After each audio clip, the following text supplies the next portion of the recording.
हरियाणा राज्य के चुनावी इतिहास में ऐसा पहली बार हुआ कि किसी पार्टी ने लगातार 3 विधानसभा चुनावों में जीत हासिल की हो।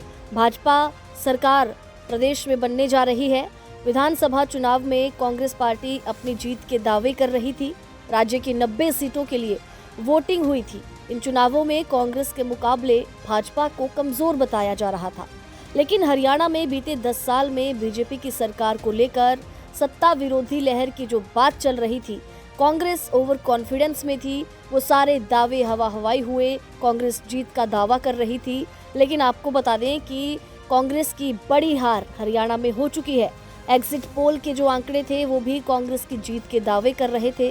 फिर आखिर ऐसे क्या कारण रहे कि हरियाणा में कांग्रेस की इतनी बड़ी हार हुई? सबसे बड़ा कारण निकलकर सामने आ रहा है हरियाणा में नेताओं के बीच गुटबाजी, जिसको एक बड़ी वजह माना जा रहा है। हरियाणा में किसानों का मुद्दा हो, अग्निवीर योजना हो, ऐसे कई मुद्दे थे जिनकी वजह से भाजपा सरकार के लिए लोगों की नाराजगी थी।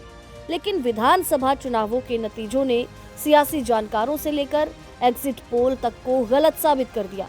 और इतना ही नहीं, हरियाणा में अपनी सरकार की वापसी का इंतजार कर रही कांग्रेस को एक बड़ा झटका इससे लगा। आखिर वो कौन सी वजह रही जिसने राज्य में कांग्रेस का खेल बिगाड़ दिया?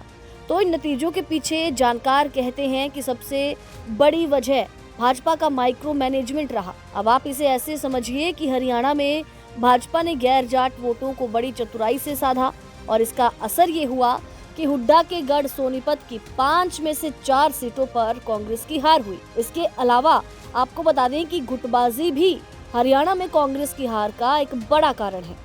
जानकार ये कहते हैं कि राज्य में कांग्रेस के उम्मीदवारों को इस तरह से देखा जा रहा था कि कौन भूपेंद्र सिंह हुड्डा के खेमे से है और कौन कुमारी शैलजा के करीबी है। और इतना ही नहीं, कांग्रेस के कई उम्मीदवारों को आलाकमान यानी कांग्रेस के शीर्ष नेतृत्व का उम्मीदवार कहा गया। जानकार ये कहते हैं कि हरियाणा में गुटबाजी और गलत तरीके से टिकट बांटने के कारण कांग्रेस को करीब 13 सीटें गंवानी पड़ी। इनमें भूपेंद्र सिंह हुड्डा, कुमारी शैलजा, कांग्रेस की आलाकमान की पसंद के उम्मीदवार सभी शामिल थे। इस मामले में कांग्रेस नेता कुमारी शैलजा को लेकर भी कई तरह की चर्चाएं चल रही हैं। यहां तक कहा जाने लगा कि कांग्रेस के कई नेताओं का ध्यान चुनावों से ज्यादा चुनाव जीतने के पहले ही सीएम की कुर्सी पर था। अरविंद केजरीवाल का भी बयान सामने आया और आपको बता दें कि अरविंद केजरीवाल ने कहा, इन चुनावों का सबसे बड़ा सबक यही है कि अति आत्मविश्वास कभी नहीं करना चाहिए।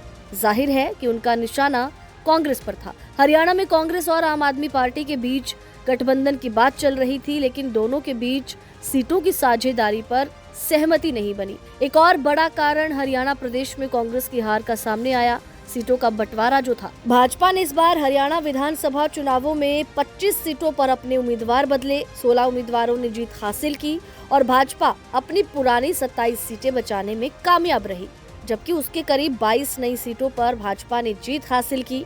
साल 2019 में हरियाणा विधानसभा चुनाव में भाजपा ने 90 सीटों पर उम्मीदवार उतारे थे, 40 सीटों पर जीत मिली थी। इस बार भाजपा ने 89 सीटों पर अपने उम्मीदवार उतारे थे। कांग्रेस को 2019 में 90 में से 31 सीटों पर जीत मिली थी। तो भाजपा का माइक्रो मैनेजमेंट, कांग्रेस की आपसी गुटबाजी, दलित वोटरों की कांग्रेस से दूरी और टिकट बंटवारे को लेकर जो भी असमंजस हरियाणा कांग्रेस में थी, ये सभी बड़े कारण रहे कि प्रदेश में आज कांग्रेस की स्थिति ऐसी है और कांग्रेस को ये बड़ी हार देखनी पड़ी। एक बड़ी चुनौती अब कांग्रेस के सामने रहने वाली है।